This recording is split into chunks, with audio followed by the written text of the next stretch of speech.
Hello, everyone, and welcome back to English Uplifting with Liza and Ben. Today, we're going to dive into one of the most important aspects of getting a high score in the IELTS exam, vocabulary. And not just any vocabulary. We're talking about the type of words and phrases that can truly elevate your speaking and writing to a Band 8 or even Band 9 level. That's right, Liza. When we talk to IELTS candidates, the one thing that comes up again and again is vocabulary. Students often say, I know the grammar, I understand the questions, but I don't know how to sound more advanced. And the truth is, vocabulary is often the missing piece. Exactly. You can be fluent, you can be confident, but if your words are too simple, examiners will limit your score. Imagine writing, technology is good because it helps people, versus technological innovations are indispensable in facilitating communication and advancing human progress. Same idea, but the second one is precise, academic, and impressive. And that's the difference between Band 6 and Band 9. A Band 6 student says good, bad, important. A Band 9 student says beneficial, detrimental, pivotal, indispensable. It's about being accurate and sophisticated without sounding memorized. Now, some learners think vocabulary just means using big, complicated words, but that's a mistake. IELTS examiners don't want you to throw in fancy words you don't really understand. They want clarity, naturalness, and flexibility. So today, we're going to introduce 20 power words and phrases, but instead of just giving you a list, we'll actually discuss them in context. That way, you'll learn not just the meaning, but also how to use them in real IELTS-style sentences. And you'll also see how they connect to common IELTS topics, like education, technology, environment, and health. Before we get into the vocabulary, let's remind our listeners why lexical resource, which is the IELTS marking criteria for vocabulary, is so critical. Examiners are trained to check 4 main things in both writing and speaking. Range of vocabulary. Can you use words from everyday English and also academic, topic-specific language? Accuracy. Do you use the words correctly in the right context? Collocations. Do your words fit naturally together, like a profound impact instead of a strong impact? And flexibility. Can you adapt your words to different questions and situations? And think about it this way. The IELTS exam is not just testing English. It's testing how well you can communicate complex ideas clearly and naturally. That's why we're going to give you words that help you explain, argue, and analyze, because that's exactly what the IELTS wants. Yes, and one thing I always tell my students is this: don't just memorize. Instead, practice these words in your speaking. Say them out loud. Record yourself. Shadow our podcast. If you only write them in your notebook, they will never come out in the real exam. Absolutely. And another tip, don't aim to use all 20 words in one essay or one speaking test. That will sound artificial. Instead, master a few words for each common IELTS topic. For example, for environment, you can learn sustainable, mitigate, detrimental. For education, you can learn pedagogically beneficial, indispensable, cognitive development. That way, you're always prepared. I think a lot of candidates also feel nervous because they think they must use extremely rare words.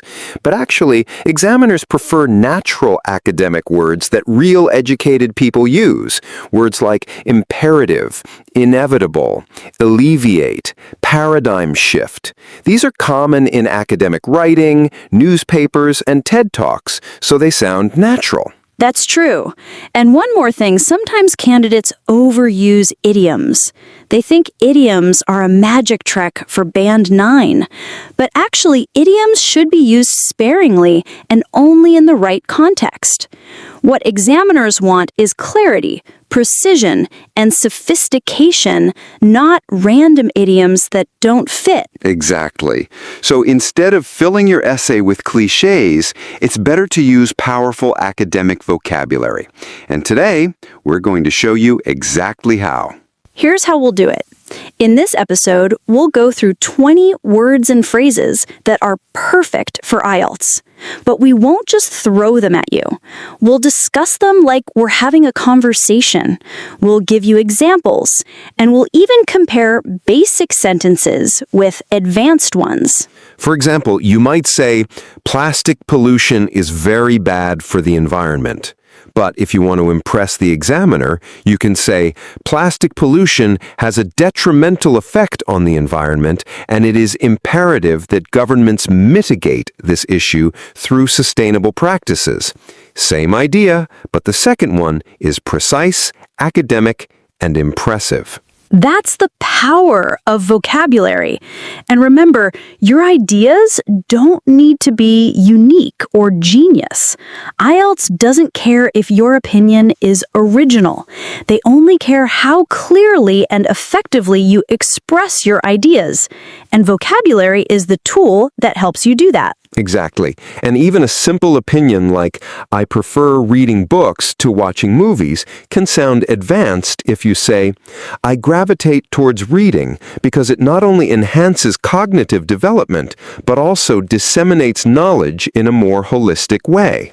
Wow, that sounds so Band 9. And notice how natural it feels when you use the right collocations. Words like cognitive development or dissemination of knowledge just sound more academic than mental growth or spreading information. Yes, and that's what we're going to train you to do today. We'll take simple sentences and we'll show you how to upgrade them with precise, powerful words. So if you're listening, get ready to take notes, but also repeat after us, shadow the words, and use them in your own examples. That's how you'll remember. All right, I think we've set the stage. Shall we start with our first word? Let's do it. Our journey into Band 9 vocabulary begins now. All right, listeners, now that we've set the stage, let's dive straight into the vocabulary. Remember, we're not just giving you a list. We're going to talk about each word, use it in real examples, and show you how to upgrade basic IELTS sentences into Band 9 sentences. Yes, so as you listen, try to shadow us. That means repeat after us. If you can, pause the episode, say the word, say the example sentence, and then create your own. That's how you'll make these words part of your active vocabulary. So the first word is pivotal. This means extremely important, central, or crucial. Instead of always saying important, you can use pivotal. Right. For example, education plays a pivotal role in reducing poverty. That's much stronger than education is important for reducing poverty. Notice the collocation here, pivotal role. These two words go together very naturally. Exactly. And in speaking, you can use it like, I believe technology has been pivotal in transforming the way we work. The next word is indispensable. It means something you absolutely cannot live without. Yes, instead of saying necessary, you can say indispensable.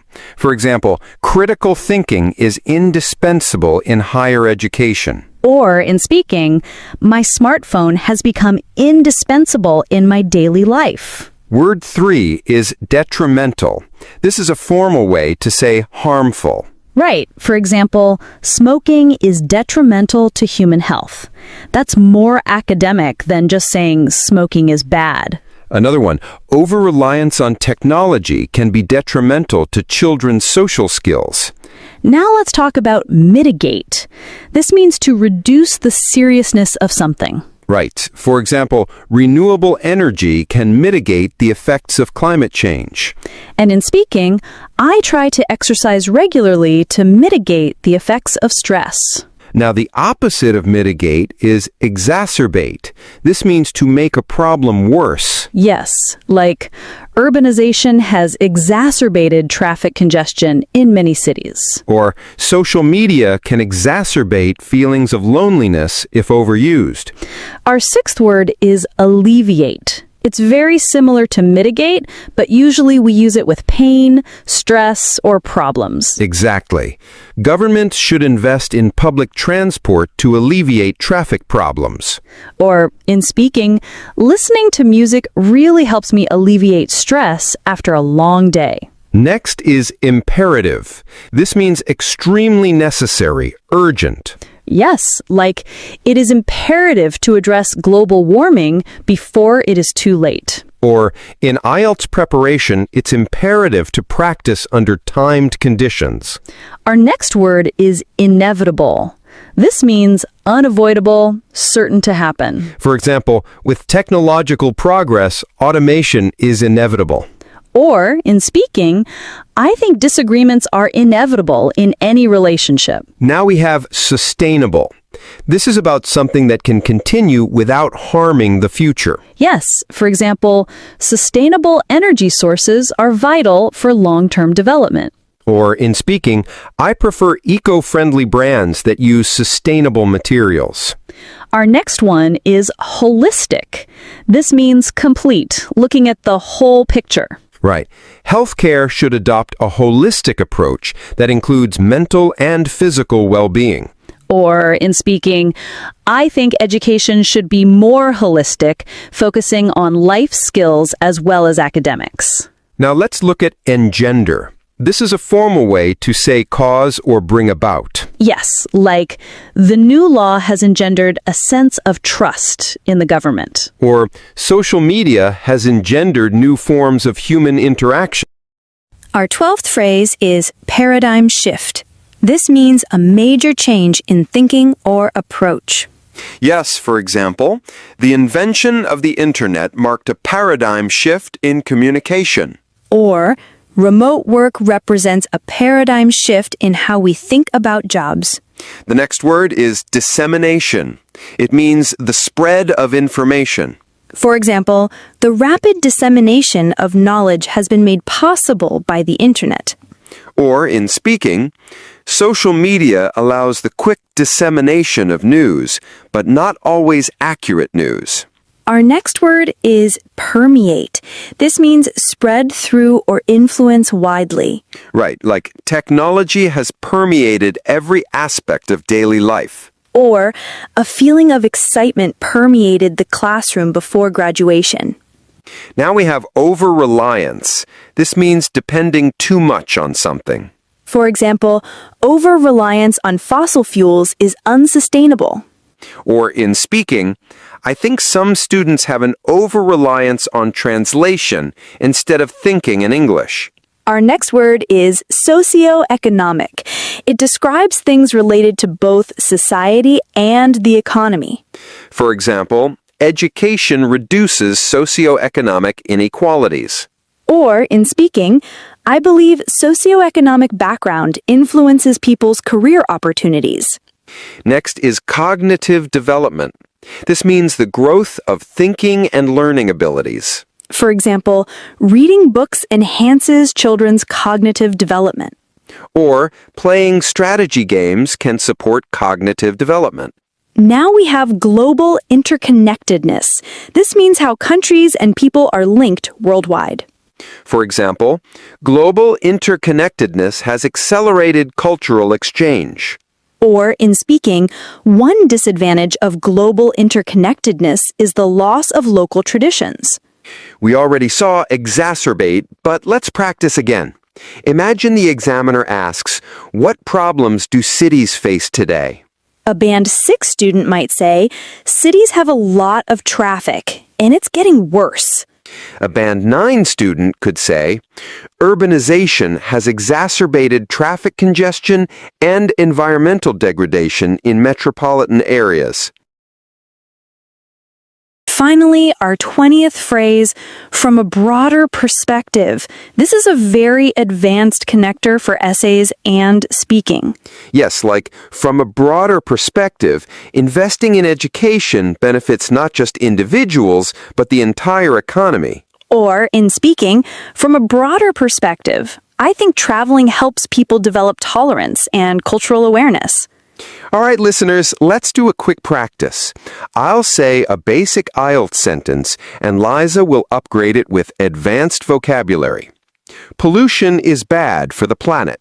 Environmental degradation is detrimental to biodiversity, and it is imperative that we adopt sustainable practices to mitigate its effects. Nice. Okay, next one. The internet changed the world. The invention of the internet marked a paradigm shift in global interconnectedness and the dissemination of knowledge. Perfect. And last one. Exercise helps reduce stress. Regular physical activity is indispensable for alleviating stress and maintaining holistic well-being. So, those were 20 powerful words and phrases for IELTS Band 8 to 9. And notice how we didn't just memorize them. We used them in natural examples, IELTS contexts, and real conversations. Your task is to choose 5 of these words and use them in your next writing or speaking practice. Don't wait. Use them today. Yes, because vocabulary is only powerful if you make it active. Remember, practice, shadow, and repeat. That's the path to Band 9. See you next time on Think in English.